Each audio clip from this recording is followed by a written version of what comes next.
নমস্কার বন্ধুরা, আমি সহেলি অলৌকিক জোনের আসরে তোমাদের আরও একবার স্বাগত জানাচ্ছি।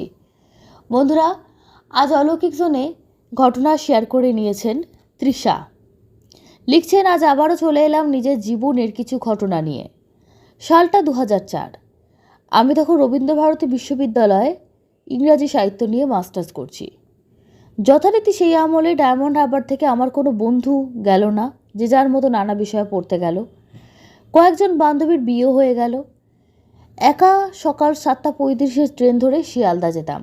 সেখান থেকে বাসে কাঁটাকল স্টপেজটার এই নামই ছিল সামনে রবীন্দ্রভারতী বিশ্ববিদ্যালয়। শুনেছি এখন এখানে ক্লাস হয় না, হেরিটেজ বিল্ডিং হয়ে গেছে।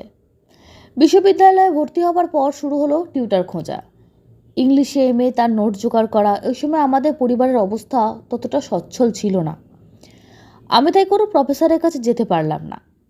শেষে একজন প্রফেসর খোঁজ দিলেন, তার এক স্টুডেন্ট পড়ান। আমি ডিস্টেন্টে পড়তাম, অর্থাৎ প্রত্যেক শনিবার এবং রবিবার আমার ক্লাস থাকতো কলেজে, আর সপ্তাহে একদিন পড়তে যেতাম সৌরভদার কাছে। আমাদের কলেজের পাশে একটি প্রাইমারি স্কুলে ক্লাস করাতেন, নামটা মনে নেই। একদিন শীতকালে একটু তাড়াতাড়ি গেছি, তখন কেউ আসেনি। ক্লাসরুমগুলো বহু পুরনো, খুব মোটা মোটা দেওয়াল ঘর, প্রায় অন্ধকার। হঠাৎ দেখি অত সকালে একটা সোয়েটার পরা বছর 6-এর মেয়ে বসে আছে, সঙ্গে পড়ার ব্যাগ। আমি কথা বলার জন্য এগোবো, দেখি অন্য ঘরে চলে গেল। আমি কিছু বলার আগে একজন কেয়ারটেকার মাসি থাকতেন, তিনি এসে পড়েন। রীতিমতো হাঁক দিয়ে বলে ওঠেন, কে? তারপর ধর্মমুখের সুরে বলেন, ওদিকে যাচ্ছিলে কেন? জানো না ওদিকের রুমগুলো ভাঙা, যখন তখন দেওয়াল খসে পড়ে? আমি আমতা আমতা করে বললাম, এখনই তো বাচ্চা মেয়েটা গেল। তিনি আকাশ থেকে পড়লেন, এখানে বাচ্চা আসবে কোথা থেকে? এটা তো পরিত্যক্ত স্কুল বিল্ডিং। যাক, এটা না হয় আমার চোখের ভুল, কিন্তু আমাদের ব্যাচের একটি ছেলেও একদিন দেখলো ওই বাচ্চাটিকে। পড়া শেষে সবাই চলে গেছে, আর তখনই দেখে তার চোখের ভুল ছিল। আমি তার বর্ণনা শুনে বুঝতে পারলাম, সবাই বলবে তার চোখের ভুল, কিন্তু একই চোখের ভুল দুজনের কি করে হয়? আজও এর অর্থ বুঝতে পারেনি কে ওই বাচ্চাটি। দুজন মানুষের একই ভুল কেমন করে হবে, সেও বুঝতে পারেনি। আরও আশ্চর্য ঘটনা, আমাদের স্যার একদিন দেখলেন দুটি ছেলে ওই প্রাইমারি স্কুল সংলগ্ন একটি বিরাট মাঠে বল খেলছে। তিনি বসে বসে দেখছিলেন। উঠে তাদের কাছে যাবেন, মাথা নিচু করে জুতোটা পরে যেই বেরোবেন, ভো ভো মাঠ, কেউ কোথাও নেই। তিনি অনেকক্ষণ বোকার মতো দাঁড়িয়েছিলেন। এরপর থেকে আমরা ওই স্কুল বাড়িটিতে পড়া বন্ধ করে দিলাম। সৌরভ স্যার কোনোদিন কাউকে এই ঘটনা জানাননি, কিন্তু নতুন যেখানে পড়তে যেতাম সেখানে একদিন আলোচনাক্রমে ব্যাপারটা জানাজানি হয়ে যায়। কিছু ভয়ঙ্কর কিছু না হলেও বাড়িটা কিন্তু বেশ গা ছমছমে ছিল। এই ছিল তৃষার ঘটনা। ধন্যবাদ, উনি এর আগেও আমাদের সঙ্গে ঘটনা শেয়ার করেছেন। আশা করি তোমরা অনেকেই ওনার ঘটনা শুনেছ। এর পরের ঘটনা বাংলাদেশ থেকে পাঠিয়েছেন সৌমি। লিখছেন, সহেলিদি পুরো নাম নেবেন, আমি বাংলাদেশ থেকে বলছি। অলৌকিক জনের পাঠ করা ঘটনাগুলো আমি প্রায় শুনি, আর তোমার পাঠ করা ঘটনা আমার খুব ভালো লাগে। আমি একটি ছোট ঘটনা শেয়ার করতে চাই, যদিও এটা খুব বেশি ভয়ঙ্কর নয়, তারপরও ঘটনাটা আমার অদ্ভুত লেগেছে। ঘটনাটি বলা শুরু করছি, সালটা ছিল 2017। এটা 2017 সালের একটি ঘটনা, আমার বাবাকে কেন্দ্র করে। আমার পরিবারে আমি, আমার মা এবং বাবা অন্যান্য দিনের মতো সেদিনও যথারীতি রাতে খাওয়া দাওয়া করে শুয়ে পড়েছি। আমি আর আমার মা একই রুমে শুয়ে আছি, বাবা অন্য রুমে। হঠাৎ রাত 2:30-এর সময় আমার বাবা রুমের লাইট জ্বালিয়ে গেটের দরজা খুলে বাইরে বেরোয় যান। আমি আর মা তখন ঘুমিয়ে আছি। গেটের দরজা যথারীতি খোলা, বাবাও বাইরে। হঠাৎ আমার ঘুমটা ভেঙে যায়। তাকিয়ে দেখি ওই রুমের লাইট জ্বালানো, এবং কেউ যে দরজা খুলে বেরিয়ে গেছে সেটা খুব ভালো বুঝতে পারছি। আমি সাথে সাথে আমার মাকে ডাকি, ধারণাস্বরূপ বলি যে মনে হয় বাবা বাইরে গেছে। এটা শুনে আমরা দুজনেই ভয় পেয়ে যাই এবং ঘুম থেকে উঠে বসি। কিছুক্ষণ পর দেখি বাবা ঘরে প্রবেশ করলেন, এবং আমাদের রুমে ঢোকা মাত্র আমার মা জিজ্ঞেস করতে থাকলেন কৌতূহল নিয়ে, দরজা খুলে বাবা এত রাত্রে কোথায় গেছিল? কোনো কারণ আছে কি? আমার বাবা সেও কিন্তু ঘুমন্ত অবস্থায় ছিল। হঠাৎ সে এভাবে দরজা খুলে কেন বেরিয়ে গেল? যখনই মা জানতে চাইল, কেন বেরিয়েছিল এত রাত্রে, বাবার কি দরকার? বাবা তার উত্তরে বলেছিলেন যে ঘুমের মধ্যে আমি শুনতে পেলাম আমাকে জানলার বাইরে দিয়ে পাশের ফ্ল্যাটের যে ছেলেটা আছে সে ডাকছে। এই বলে যে কাকা গেটটা খুলুন, আমি সুমন, গেটটা খুলুন। সুমন সে হলো আমাদের পাশের ফ্ল্যাটের ভাইটি। যাই হোক, পরদিন দিনের বেলা যখন আমার বাবা সে ভাইটিকে জিজ্ঞেস করেন রাতের বেলায় সে জানলায় নখ দিয়েছিল কেন, ভাইটি আশ্চর্য হয়ে যায়। উত্তরে বলে এরকম কোনো ডাকই সে দেয়নি। যাই হোক, এইটা ছিল আমার ছোট ঘটনা। আমার কাছে বেশ অদ্ভুত লেগেছে কেন এইভাবে ওই রাতে বাবা গেট খুলে বেরিয়ে যায়। ভাগ্য ভালো বেশি দূর যায়নি, বেশি দূর অবধি চলে গেলে সেই রাতে মা মেয়ে আমরা হয়তো আরও বিপদে পড়তাম। যাই হোক, সৃষ্টিকর্তার কৃপায় আমরা সেদিন সুরক্ষিত ছিলাম। আমার এই ঘটনাটি যদি ভালো লাগে, তোমার চ্যানেলে বলার মতন হয়, অবশ্যই পড়ে শুনিও। শুভকামনা রইল। থ্যাংক ইউ সো মাচ ছবি, তোমার ঘটনাটা ভালো লেগেছে এবং পড়েও শোনালাম। তোমার কেমন লাগলো অবশ্যই জানিও। আজকে তৃতীয় ঘটনা পাঠিয়েছেন রাখি সামন্ত, পশ্চিম মেদিনীপুর থেকে। রাখি বর্তমানে একটি স্কুলের শিক্ষিকা। তিনি বলছেন আমি আমার ছাত্র জীবনের মানে স্কুল বেলার একটা ঘটনা শেয়ার করলাম। বর্তমানে আমি পশ্চিম মেদিনীপুরে থাকি না, ওটা আমার বাপের বাড়ি, কিন্তু যখনই যাওয়া হয় পুরনো স্মৃতি মাথার মধ্যে ভিড় করে আসে। প্রচণ্ড সুন্দর একটা ছেলেবেলা ছিল, কিন্তু তার মধ্যেও একটা ঘটনা ছিল যে ঘটনাটা এখনও তাদের বান্ধবীদের সবাইকে হন্ট করে। উনি বলছেন পশ্চিম মেদিনীপুরে যে জায়গাটির ঘটনা, একদম পার্টিকুলারলি সেই জায়গার নামটা উনি নেননি। পশ্চিম মেদিনীপুর একটি অনেকটা বড় জায়গা। উনি বলছেন যে বন্ধুর জীবনের ঘটনা, সেই বন্ধুর মায়ের একটু আপত্তি আছে। তাকে আমি জিজ্ঞেস করেছিলাম কাকিমাকে লাস্ট যখন দেখা হয়েছিল, নাম টাম প্রকাশে তাদের একটু আপত্তি আছে, তারা এগুলো নিয়ে ওয়াকিবহাল নন সোশ্যাল মিডিয়া সম্পর্কে। তো সমস্ত কিছু গোপন করে উনি ঘটনাটা শেয়ার করেছেন। উনি বলছেন ওখানকার খুব নামকরা একটি স্কুলে, বড় স্কুলে, সেটা কো এডুকেশন, সেখানে ওনারা পড়াশুনো করতেন। খুব সুন্দর একটা ছাত্র জীবন ছিল ওনাদের। ওনাদের গ্রুপের মধ্যে 3টি ছেলে এবং ওনারা বাকি 5 জন মেয়ে ছিলেন। একটা বেশ বড় গ্রুপ ছিল এবং খুব মজা আনন্দের মধ্যে ওদের কাটতো। স্কুলে সবার সঙ্গে সবার বন্ধুত্ব করতে এই গ্রুপটা ছিল একদম হরিহর আত্মা। তো ওদের গ্রুপের মধ্যে যার জীবনের ঘটনা সে তো ছিল, আরও একটি ছেলে ছিল এবং আরেকটি ছেলে ছিল তারক নামে। তারক একটি মেয়েকে পছন্দ করত ওদেরই গ্রুপে। সে মেয়েটি মুসলিম, তার নামও বলেননি উনি। মেয়েটি ছিল পরমা সুন্দরী, আর শুধু তাই না, ওর স্বভাব কথাবার্তা এত সুন্দর ছিল, আর তার থেকে ভালো ছিল হাতের লেখা এবং হাতের রান্না। বলতো যেদিন যেদিন ও খাবার বানিয়ে স্কুলে আনতো সেদিন প্রত্যেকে নিজেদের টিফিন বাড়ি নিয়ে চলে যেত, এত ভালো রান্না করে আনতো সবার জন্য। এছাড়া প্রায় দিন রবিবার করে ওদের একটা ফুটবল খেলার মাঠ আছে, ওখানে একটা ছোটোখাটো খাবারের আসর বসতো, মানে খেলা টেলা করে ওখানে বসে ওরা খেতে বসতো। তো খুব রঙিন দিন ছিল। কিন্তু এর মধ্যে একটা বিষয় আছে, সব কিছুর মধ্যেও মেয়েটির পরিবার খুব কট্টর ছিলেন, আর তারক বলে ছেলেটি তাকে খুব ভালোবেসে ফেলেছিল। সবার সামনে তারক বলতে পারতো না, কিন্তু খুব ভালোবাসত। এবার বন্ধুদের সামনে কথা বলতে গেলে বা বন্ধুদের কিছু বলতে গেলে বন্ধুরা খেপাবে, পেছনে লাগবে। তারক কী করতো, চিঠি পাঠাতো এবং যার নাম প্রকাশে অনিচ্ছুক সেই ছেলেটির হাত দিয়ে চিঠিটা পাঠাতো। সেই ছেলেটি ওই মেয়েটির বাড়ি প্রায় কাছাকাছি, ওকে বলতে এগুলো জিজ্ঞেস করিস, আবার সেই মেয়েটা লিখে পাঠালে ওকে দিত। এই কাজই করতো সেই ছেলেটি। মেয়েটির বাড়িতে যেহেতু কট্টরতা ছিল, তারা কখনো এরম একটা সম্পর্ককে মানবে না। মেয়েটি প্রতিবার চিঠিতে লিখতো যে শুধু বন্ধুত্ব, এর থেকে বেশি কিছু না, তুই এইসব ভুলে যা, এগুলো সম্ভব না, আমাদের পরিবার মানবে না, আমার পরিবারে আমার ধর্মের ছেলে বা আমাদের চেনা জানার মধ্যেই বিয়ে দেবে, এরমই নিয়ম। শুধু তাই না, ওদের পরিবারের মধ্যেই একজনের সঙ্গে বিয়ে অলরেডি নাকি ছোট থেকেই ঠিক করা আছে। তো সেও মানে বড় হবে, ও বড় হবে, বিয়ে হবে, এরকম একটি বিষয় করা আছে। তো সেখানে আর কিছু নতুন কিছু সম্ভব না। তারকের বাড়ি ছিল একদম খোলামেলা প্রাণোচ্ছল। ও ভাবতো যে ওর বাড়ি যেমন ওর বাড়িও তেমন। ও ভাবতো না আমার বাড়িতে তো মেনে নেবে, তোর বাড়িতে একটু অন্তত আমার বাবা মাকে পাঠাই, কথা বলুক, ইত্যাদি ইত্যাদি। মেয়েটি বলতো সেটা সম্ভব না। তো এভাবেই কিন্তু সম্পর্কটা না না করতে করতে একটা সময় গিয়ে মেয়েটি রাজি হয়ে যায়। তাদের মধ্যে সম্পর্ক আস্তে আস্তে ভালোবাসা বন্ধুত্বের গণ্ডি পেরিয়ে শুরু হয়ে যায়।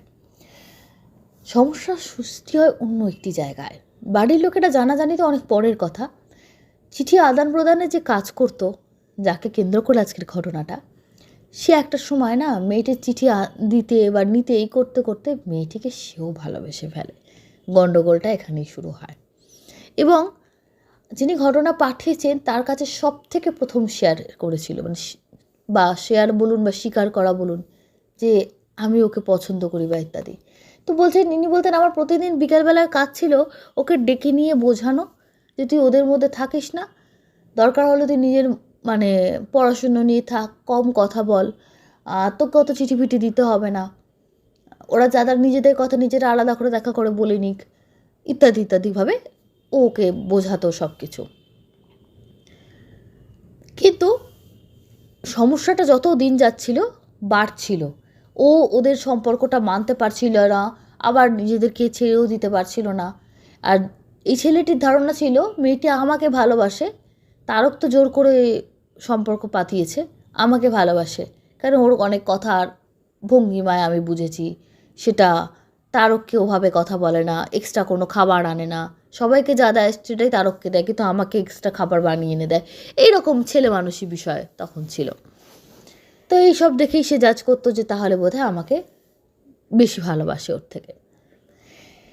এই ধরনের সমস্যা হতে হতে দুটি ছেলের মধ্যে একবার খুবই কলহ বেঁধে যায়, ঝামেলা সৃষ্টি, এবং ওদের গ্রুপটা ভেঙে যায়।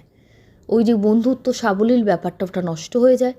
মেয়েটির বাড়ির লোক ক্লাস 9-এ উঠে মেয়েটার লেখাপড়া বন্ধ করে দেয়, যেটা সব থেকে খারাপ জিনিস হয়েছিল। মেয়েটাকে বাড়িতে রেখে দেয়, বলে বাড়িতে থাকুক।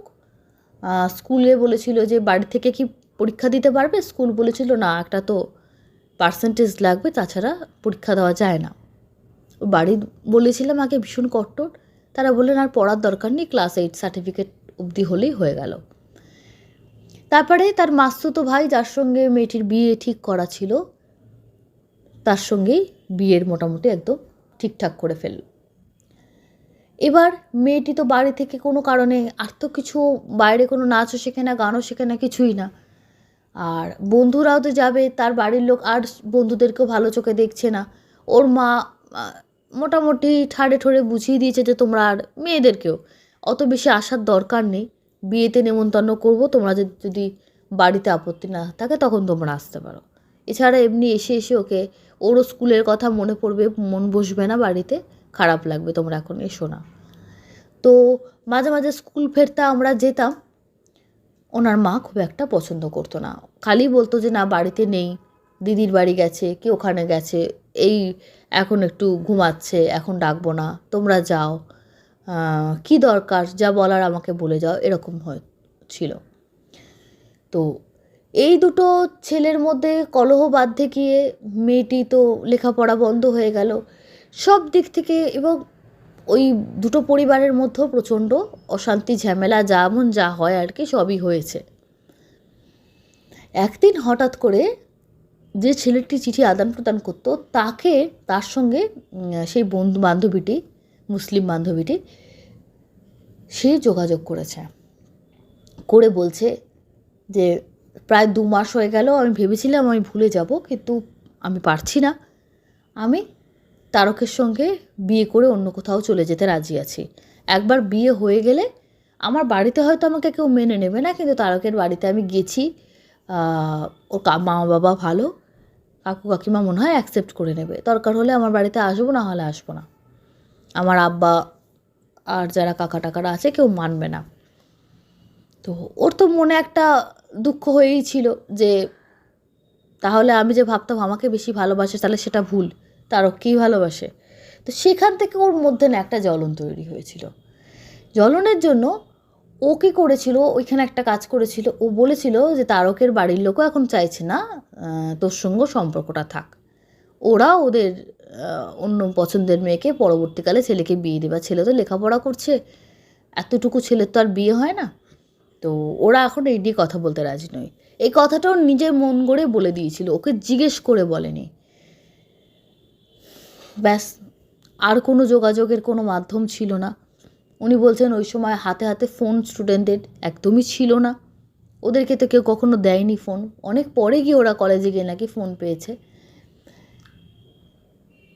একদিন রাত্রেবেলা মেয়েটা বাড়ি থেকে বেরিয়ে আসে, যে তখন মোটামুটি 8:30-9টা বাজে, বাড়ি থেকে বেরিয়ে আসে তো ছেলেটির সঙ্গে দেখা করব বলে, এবং তারকের সঙ্গে দেখা হয়েছে, রাস্তায় কথা কাটাকাটি হয়েছে এবং ওকে ধাক্কা মেরেছে তারককে, মেয়েটি, যে তুমি আমার সঙ্গে এরকম ঠকালে কেন, ইত্যাদি ইত্যাদি। বলছে অনেক লোকে নাকি স্টেশনের পাশে একটা গাছতলা মতো আছে, ওখানে দাঁড়িয়ে ওদের ঝগড়া করতে অনেকেই দেখেছে, যাতায়াতের লোকেরা যেভাবে তাকিয়ে দেখে আর কি। তো যাতায়াত করতে করতে তাকিয়ে দেখেছে, এবার কথাবার্তা চেঁচামেচি হয়, চলে আসে আরও কয়েকজন যায়, গিয়ে ছেলেটাকে ছাড়িয়ে নিয়ে আসে, মেয়েটাকে বলে তোমার বাড়িতে তাহলে খবর দেওয়া হচ্ছে, ইত্যাদি ইত্যাদি। বেশ একটা ঝামেলাজনক পরিবেশ সৃষ্টি হয়। তো ছেলেটাকে তো বাড়িতে নিয়ে চলে আসা হয়, মেয়েটাকেও সবাই ভাবে যে ও বাড়ি চলে গেছে। উনি বলছেন ওই জিনিসটা, যে ঘটনাটা ঘটেছে, লোকাল লোকেরা ওদের বাড়ি পৌঁছে দিয়েছে বা কিছু, আমরা পরে জানতে পারলাম, ওই সময় ওই দিনটা আমরা জানতাম না, কেন ওদের ভেতরে কী চলছে। মেয়েটি বাড়ি নাকি যেতে গিয়েও যায়নি, ওখানেই কোথায় দাঁড়িয়েছিল, একটি চলন্ত ট্রেনের সামনে গিয়ে ঝাঁপ দেয়। কারণ দুটো কারণ ছিল, মেয়েটা লেখাপড়া করতে চাইতো, মেয়েটা খুব ভালো মেয়ে ছিল, আর যে বিয়েটা ওর বাড়ি থেকে দিচ্ছিল সেটাতে ওর একদম মত ছিল না, আর তারককে ভালোবাসতো সে বিষয়টা তো আছেই। আজকে যার নাম নেওয়া হচ্ছে না, সেই ছেলেটির মধ্যস্থতায় দুজনের মধ্যে প্রচণ্ড ভুল বোঝাবুঝির সৃষ্টি হয়েছিল, এবং আরও অনেক কিছু ভুল বোঝাবুঝি হয়েছিল। উনি বলছেন আমি অতটা ডিটেলে জানি না, আমি জানতে পেরেছি অনেক পরে যে ও এই গণ্ডগোলগুলো করতো, ওর কথা ওকে উল্টো করে করে লাগাতো। তাতে কি হতো, দুজনের মধ্যে ঝগড়া হয়েছিল, তার ফলশ্রুতিতেই স্টেশনের পাশে একটা গলিতে ওরা দাঁড়িয়ে ঝগড়া করছিল গাছের তলায়, ইত্যাদি। তারপরে মেয়েটির ঘটনা ঘটার পরে মেয়েটির ফ্যামিলির লোকেরা তারকের বাড়িতে গিয়ে প্রচণ্ড ঝামেলা হয়, একদম সে ভাঙচুর হওয়ার মতন বিষয়, সাংঘাতিক পরিস্থিতি তৈরি হয়, এবং কি পঞ্চায়েত মাঝখানে আসে, ব্যাপারটাকে মধ্যস্থতা করে, এরকম জায়গায় পৌঁছে গেছিলো বিষয়টা। কিন্তু তারপরে আস্তে আস্তে যেমন হয়, হাওয়া ঠান্ডা হয়ে গেলে সব কিছু পরিস্থিতি ঠিক হয়ে যায়। কিন্তু এক্ষেত্রে আরও একটি প্রবলেম দেখা গেছিলো। প্রতিদিন ওই মেয়েটি যখন রাত্রিবেলা যে সময়টা ওই স্টেশনের ধারে একা দাঁড়িয়েছিল, সবাই যেন জানে যে বাড়ি চলে গেল, কিন্তু মেয়েটাকে বাড়ি পৌঁছতে গিয়েও হয়তো বলেছে আমি অন্য কোথাও যাবো বা কিছু, ও বাড়ি যায়নি, ছিল। তারপর তো ওর সঙ্গে এরকম দুর্ঘটনাটা ঘটে। ঠিক ওই রকম টাইমে প্রতিদিন রাত 8:30 বাজলে যে বন্ধুটা, যার সঙ্গে, যার নামটি নেওয়া হচ্ছে না, যাকে সবাই ওরা নাটের গুরু বলতো, এবং প্রত্যেকে ওকে একদম এক ঘরে করে দিয়েছিল এই ঘটনাটা ঘটার পর। বলে আমরা কেউ কথা বলতাম না, আমরা সবাই পেছনে ওর নামে সমালোচনা করতাম, এবং সামনে ওকে 4 কথা শোনাতাম যে তোর জন্য আমাদের একটা বান্ধবী পৃথিবী থেকে চলে গেল এরকম অল্প বয়সে অকালে, আর একজন ছেলে পুরো মানে পড়াশুনো ছেড়ে দিয়ে বাড়িতে বসে গেল, তারকের আর লেখাপড়া করার মানসিকতা ছিল না, ও পড়াশুনো ছেড়ে দিয়েছে। পরবর্তীকালে ওর বাবা বলেছে কোনো কাজ কামে লাগিয়ে দেবে, তোর জন্য এরকম হলো। সবাই মিলে ব্লেম করা, নিজের মধ্যেও নিশ্চয়ই ওর সেই অপরাধ বোধ জাগ্রত হতো, সব কিছু মিলিয়ে মিশিয়ে যেটা হয়েছিল। কিন্তু পড়াশোনাটা কোনো রকমে সে কন্টিনিউ করে গেছে 2 বছর।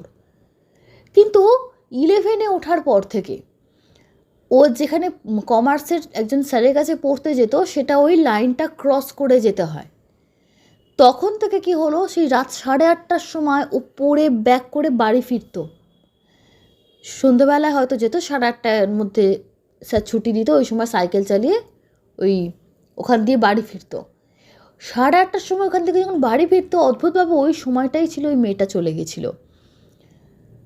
ওই সময়টা প্রতিদিন ছেলেটাকে মানে কে যেন কীভাবে আঘাত করতো, শুনতে খুব অদ্ভুত লাগছে। প্রতিদিন ছেলেটার গায়ে ঢিল মারার দাগ, কামড়ানোর দাগ, এরকম অদ্ভুত দাগ। এবং একদিন তো বলছে যে কুকুরের মতো নাকি এটা অদ্ভুত টাইপের একটা জন্তু হঠাৎ করে ঘ্যাক করে সে কামড়ে দিয়ে চলে গেল। কোথাও কিছু নেই, কুকুর না শিয়াল বুঝতে পারলো না। তারপর প্রচুর ইঞ্জেকশন নেওয়া সব কিছু। তারপর যখন একটু সেরে উঠলো, প্রতিদিনই নাকি ওর গায়ের মধ্যে কেউ নোংরা ফেলে দিত, কেউ তেড়ে আসতো, না মনে হতো যেন কেউ এসে ওখান দিয়ে পাস করছে, কেউ যেন খাবলে দিল। আরও 5 জন যাচ্ছে, কাউকে কিছু করছে না, ওকে খাবলে দিল। ও চিৎকার করে উঠলো, রাস্তার 10টা লোক ওর দিকে তাকিয়ে আছে। একটা সময় ভাবতো সবাই যে ছেলেটা কি পাগল নাকি হয়তো নিজেই কিছু করে এরকম উল্টোপাল্টা গল্প রটাচ্ছে। এবং ওর প্রতি বন্ধুদের টিমে এত অবিশ্বাস তৈরি হয়ে গেছিল, ওর কোনো কিছুই কারোর বিশ্বাস হতো না। সব কিছুই সবাই ভাবতো যে ও আসলে সবাই এখন ওকে পছন্দ করে না, তো ওই সব নাটক টাটক করে নিজেকে মানে গুড বুকে নাম তুলতে চাইছে আর কি। মানে এরকম একটা ইমেজ তৈরি হয়ে গেছিলো। তো এরকম হতে হতে হতে হতে একটা দিন এত বাড়াবাড়ি জায়গায় পৌঁছে গেল, ছেলেটা বাড়ি ঢুকেছে, ছেলেটির চোখ পুরো লাল এবং মুখ দিয়ে লালা ঝরছে। বলতে নেই, কুকুরের মুখ থেকে যেভাবে লালা ঝরে আর ঠিক ওই রকম মুখটা বেঁকে আছে, লালা ঝরছে এবং অদ্ভুত শব্দ করছে মুখ দিয়ে। বাড়িতে কান্নার রোল উঠে গেল। ছেলের একই অবস্থা, সুস্থ স্বাভাবিক ছেলে গেল কিরকম একটা বসে আছে, কিরকম একটা হাতে পায়ে জড়ো সড়ো হয়ে। সবাই বলে সেই যে কুকুর না শেয়ালে কামড়েছিল, তারপর কি এটা কি জলাতঙ্ক হলো? তখন প্রত্যেকে ডাক্তারের কাছে সবাই মিলে বাড়ির লোকেরা নিয়ে যায়। সমস্ত চিকিৎসা হয়েছিল, ইঞ্জেকশন সব দেওয়া হয়েছিল। এতদিন বাদে এরকম কেন হবে? বললো না, জলাতঙ্কের কোনো সিমটম নয়, এটা একটা অন্য কোনো হয়তো মস্তিষ্কের কোনো প্রবলেম হবে, ওখানকার ডাক্তাররা তাই বললেন। তো তারপর থেকে তাকে নিয়ে প্রচুর জায়গায় তার মা ঘুরে বেড়াতো। তাকে রীতিমতো বাড়িতে না চেন দিয়ে বেঁধে রাখার মতন অবস্থা। মানে কাউকে একা পেলেই তার ওপর ঝাঁপিয়ে পড়া, নানা রকম জিনিসপত্র ভাঙচুর করা। মানে মস্তিষ্ক বিকৃতি হলে মানুষ যা যা করে তাই করতো, কিন্তু সব থেকে বড় কথা, কোনো কথাবার্তা বন্ধ হয়ে গেছিলো, শুধু মুখে গু উ করে মানে শব্দ করতো আর মুখ দিয়ে লাল পড়তো। অনেক ডাক্তার যখন জবাব দিয়ে দিল এবং একটা সময় যখন বাড়ির লোকেরাও হাল ছেড়ে দিল যে এর আর কিছু হবার না, মানে এভাবেই থাকবে, না হলে হয়তো একটা সময় শেষ হয়ে যাবে। কিন্তু মায়ের মন, ওর মা কিন্তু লড়াইটা ছাড়তে চাইছিল না। ওর মা ওই মেয়েটির বাড়িতে গিয়ে বলে যে আপনার মেয়ের আত্মা আমার ছেলেকে ধরেছে। তো ওনারা বলেন আমরা এগুলো তো বিশ্বাস করি না, আমাদের এরকম আত্মার কনসেপ্ট নেই, আত্মায় ধরা টরা আমরা বিশ্বাস করি না, তো এসব আমাদেরকে বলবেন না। আর আপনার ছেলে এমন ওদের মধ্যে সম্পর্ক করে এমন লেলিয়ে দিয়ে এমন করলো, আমার মেয়েটা অকালে চলে গেল, তো আমরা এসব বাজে কথা শুনতেই চাই না। বলছি শুনতে না চাইলেও আপনার মেয়ে কী কী খেত, কী পছন্দ করতো না করতো, এগুলো আমাকে বলুন। আমি একটা মানে তান্ত্রিকের সঙ্গে যোগাযোগ করে তিনি সমস্তটা জানতে চাইছেন মেয়েটির সম্পর্কে, কোন সময় মারা গেছিল, কী বৃত্তান্ত, কী পোশাক পরেছিল, ইত্যাদি ইত্যাদি। তখন ন্যাচারালি তাদের কাছ থেকে খুব একটা সাহায্য পাইনি, তবু যেটুকু যা জানতে পেরেছিল তার উপর তান্ত্রিককে বলা হয় এবং তিনি সমস্ত কিছু করে বলেন যে মেয়েটার আত্মা ওকে ধরে রেখেছে কীরমভাবে, ও না ব্রেনের ওপর অ্যাটাক করেছে সবসময় ওকে। মানে মেয়েটি যেভাবে মারা গেছিল, খুব বীভৎস তার মৃত্যুটা ছিল এবং একটা মানুষের বডি না, ঠিক পশুর বডির মতন একটা মানে কুণ্ডলি পাকিয়ে গেছিলো। তো সেই যে আক্ষেপ, সেই তার যন্ত্রণা, আর আমরা সবাই জানি যে ধর্মেরই হোক, একটা অকালের ডেথ হয়ে গেলে কিন্তু তার আত্মা মুক্তি পায় না। আর জীবনের প্রচুর আশা আকাঙ্ক্ষা ছেড়ে দিয়ে তাকে চলে যেতে হয়েছে একটা ভুল বোঝাবুঝিতে বা কিছুতে। ওই রাগটা আপনার ছেলের ওপরে এসে ওর পড়েছে এবং ওকে ওইভাবেও কন্ট্রোল করছে। ওকে মানে শান্ত না করতে পারলে কিন্তু এটা হবে না। কিন্তু যে যে রিচুয়ালসগুলো করতে হবে সেটাতে আবার সমস্যা আছে, কারণ মেয়েটি অন্য ধর্মের। আমাদের এখানকার রিচুয়ালস তার বাড়িতে তো তার কেউ বলবে না যে যাও গয়া গিয়ে পিণ্ডি দাও বা এটা করো, তারা তো ওগুলো কিছু করবে না। তো মানে খুবই ঝামেলায় পড়ে গেছে আর কি, কী করবে। তো মধ্যবর্তী কোনো রাস্তা তারা বার করেছিলেন এবং তার পরিবারকে না জানিয়ে কিছু সংস্কারের কাজ তারা করেন, শুধু তার ছেলেকে বাঁচানোর জন্য যতটুকু দরকার, এবং মেয়েটির আত্মাকে বন্ধন করে দেন। বন্ধন মানে কি, তার মুক্তি হয়তো হয়নি, কিন্তু ওই এরিয়াটুকুতে থাকবে, ওখান থেকে কোথাও যাবে না, এবং কাউকে যাতে ধরতে না পারে তেমনভাবে কিছু ব্যবস্থা উনি করে দিয়েছেন। বলছে এখনও 8:30 9টা নাগাদ ওইখান দিয়ে গেলে অনেকে বলছে যে গাছের থেকে হঠাৎ করে ডাল ভেঙে পড়ে বা কিছু প্রবলেম হয় বলে অনেকেই বলেছে। অনেক সময় ছোট বাচ্চা নিয়ে কেউ হয়তো ডাক্তার দেখাতে যাচ্ছে, সে বাচ্চা নাকি কান্না থামে না, এরকমও নাকি হয়েছে। সে বাচ্চা 3 দিন ধরে কাঁদছে, কান্না থামছে না, খাচ্ছে না, সে বাচ্চাকে তেল জল পোড়া দিয়ে কমাতে হয়েছে। লোকাল এরিয়ার ঘটনা। তো এরকম প্রচুর হতো। বলছে ও মারা যাবার প্রথম 4-5 বছর তো প্রায় সব লেগে থাকতো, এবং একটা সময় ওই রাস্তাটাকে লোকে অ্যাভয়েড করতো, যেখান দিয়ে যাতায়াতের জন্য ঘটনাটা ঘটেছিল আর কি। তো স্টেশনে যাওয়ার অনেকগুলো রাস্তা থাকে, তো ওই গলিটা যেখানে দাঁড়িয়ে ওরা ঝগড়া করেছিল, যেখানে ওর বডিটা গিয়ে পড়েছিল, ওই এরিয়াটুকুকে সবাই অ্যাভয়েড করতো ওই রাত্রের বেলার ওই টাইমটার পর। খুব প্রয়োজন ছাড়া লোকে যেত না, ঘুরে যেত অন্য রাস্তা দিয়ে, ওইটাকে অ্যাভয়েড করতো। বা গেলে গ্রুপে যেত, একটু সাইকেলের লাইট থাকে বা বাইকের লাইট আছে, এরকম গ্রুপে যেত, কিন্তু এমনিতে যাওয়া অ্যাভয়েড করতো। তারপর আস্তে আস্তে বলছে অনেক দিন যখন চলে গেল, আত্মা তো পাওয়ারটা কমে যায়। ওরা প্রথম যেভাবে থাকে, আর যেহেতু ওকে বন্ধন করে দেওয়া হয়েছিল, তারপর আস্তে আস্তে আস্তে আস্তে অনেকটা দিন টাইম লেগেছিল ও হালকা হয়ে গেছে। তবে এখনও সেই পুরোহিত যিনি কাজ করেছিলেন তিনি বলেন এখনও ও আছে, তবে ওই ক্ষমতাটা আগের মতো সেই তেজ, সেই রাগ বা সেই জিনিসটা আর নেই। আর এদের কথা হচ্ছে ছেলেটি অনেক কষ্টে ভালো হয়ে গেছে মানে এখন সুস্থ, কিন্তু একদম যে মানে চাকরি করছে ভালো আছে ওই রকম সুস্থ নয়। বাড়িতে থাকে, বাড়ির কাজকর্ম করে, একটুখানি মা যা বললো বা এটা এনে দিল ওটা এনে দিল, এরকম কাজকর্ম করে, এছাড়া কোনো কিছু করতে পারে না। আচ্ছা, ওইদিকে তারকের অবস্থা বলতে, তারক লেখাপড়া ছেড়ে দিয়েছিল, কিন্তু ওদের চালের ব্যবসা নাকি ছিল, সেই ব্যবসার মধ্যে সে যুক্ত আছে, সেই ব্যবসা করে এখন দাঁড়িয়েছে, এবং ওর বিয়ে থা হয়ে সংসার হয়ে গেছে।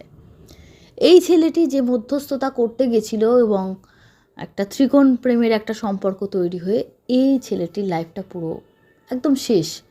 মানে কথাবার্তা বলে, কথা বলতে বলতে বলতে বলতে এলোমেলো কথা বলে, কিন্তু ওই ধরনের চাবি দিয়ে মানে তালা চাবি দিয়ে বেঁধে রাখার ওই সিচুয়েশানটা এখন নেই। বাড়ির কাজকর্ম করে, কিন্তু অতটা ওর বুদ্ধি নেই যে কোথাও চাকরি করবে বা ব্যবসা করবে বা কিছু করবে। বলছে ওর যার তো দাদারা ওকে দোকানে খাতা লেখার কাজ বা কোনো ডাক্তারখানায় কম্পাউন্ডার হিসেবে নাম লেখার কাজ, এরকম 2-একটা কাজে ওকে দিয়েছিল। ডাক্তারও বলেছিল কাজকর্মে থাকতে, কিন্তু ওইসব কাজগুলো বেশি দিন করতে পারে না, 2 দিন যায় আবার ছেড়ে দিয়ে চলে আসে। ও বাড়িতেই থাকে আর কি। মেয়েটির ব্যাপার তো, সে তো চলেই গেছে পৃথিবী ছেড়ে। বলে এই ছিল ঘটনা। একটা ত্রিকোণ সম্পর্কে জেরে ওই কি একটা জীবনটা নষ্ট হয়ে গেল, 2টো জীবন। তারক তো ভালোই আছে, বলে খুব অদ্ভুত লাগে। তো তারকের সামনে গেলে এখন তারকের সঙ্গে যখন আমার দেখা হয়, 2 বছর 3 বছর অন্তর অন্তর হলেও আমার সঙ্গে দেখা হয়। সবসময় পশ্চিম মেদিনীপুরে গেলেই যে সবার সঙ্গে দেখা হয় তা নয়, যে যার নিজের জীবনে ব্যস্ত। কিন্তু যখনই দেখা হয় একটাই বলছে খারাপ লাগে, যে ও সেই ফিলিংসটা ওর মধ্যে দেখি না, যেটা আবেগটা আগে ছিল সেটা কিন্তু নেই। ও যেন অনেকটা সেটাকে একটা ছেলেবেলার ছেলে মানুষই ভেবেই যেন মানে ভুলে গেছে, এরকম বলে দেখে একটু খারাপ লাগে। আর অবাকও লাগে যে পৃথিবী তো সত্যি পরিবর্তনশীল, পাল্টে গেছে, কিন্তু এই ছেলেটি পাল্টাতে পারেনি। তাই তার মাকে পারমিশন নিয়েই ঘটনাটা উনি বলেছেন, তাই নামটা নেওয়া হয়নি। কারণ নাম জানলে ওখানকার অনেকে হয়তো শুনছে, এমনি তার মাথায় একটু সমস্যা আছে, কেউ খ্যাপালো বা কেউ কিছু বললো, অনেক দিন আগেকার জিনিস, হয়তো নতুন জেনারেশনের ছেলেমেয়েরা জানেও না যে ওর সঙ্গে এরকম কিছু হয়েছিল। তো যারা জানে না তাদের নতুন করে জানালে পাড়া প্রতিবেশীতে অসুবিধা হতে পারে। এটা ছিল ঘটনা। আর তারকের বিষয়টা, তারকের থেকে পারমিশন নিয়েছে, তার আপত্তি কিছু নেই, ওই জন্য তার নামটা বলা হয়েছে। যদিও তারক নামটা তার ডাক নাম, ভালো নাম আলাদা। এই ছিল ঘটনা বন্ধুরা। রাত 8:30 বাজলে এখনও বলে কিছু সময় কিছু ফিলিংস ওখানে লোকের হয়, এবং কলকাতা শহর থেকে একটা টিমও নাকি রিসার্চের জন্য গেছে, যারা প্যারানর্মাল কাজ করে তারাও নাকি নেই, বলছিল মেশিনে ভাইব্রেশন হয়েছিল, এরকম কিছু পেয়েছিল। কেমন লাগলো তোমরা জানাবে অবশ্যই। এরপর সরাসরি চলে যাচ্ছি বন্ধুরা কমেন্ট বক্স সেকশানে। তোমাদের কমেন্ট বক্সের অনেক দিন রিপ্লাই দেওয়া হচ্ছে না, তার জন্য আমি দুঃখিত। এমনই কিছু কিছু অসুবিধা মাঝে মাঝে চলে আসে। কমেন্ট করেছেন অভিজিৎ বোস, কোনো কথা হবে না, ফাটাফাটি ঘটনা। উস্তাদজি লিখেছেন শৈলী ঘটনাগুলো ভালো। শঙ্খ স্টার লিখেছে শৈলী বেস্ট ব্লগার আরিয়াদহ ঘাটক। আচ্ছা, কমেন্ট করেছেন আরও যারা যারা কমেন্ট করেছেন একটু দেখিনি। গীতা গোস্বামী কমেন্ট করেছেন, ঋষি দাস, সর্বরী সান্যাল, বাবলি মল্লিক, অনিন্দিতা বিশ্বাস, ব্রততী ঘোষাল। আরও যারা কমেন্ট করেছেন, মিষ্টি রায় কলকাতা থেকে, মিষ্টি ক্লাস 2-এ পড়ে, ছোট্ট একটি বাচ্চা মেয়ে।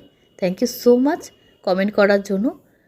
আরও যারা কমেন্ট করেছেন, Abhijit Bhowmik, Pampa, Dipa Banerjee, Babai Das, Tumpa Das, Dipak Das, Tuhin Majumdar, Rika, Mithun Pal, Piya Poddar, delightful car rally, Abhirup Pal, Sanjay Santra এবং আরও অনেকে। Thank you so much. এভাবেই সঙ্গে থাকবেন। শুভরাত্রি।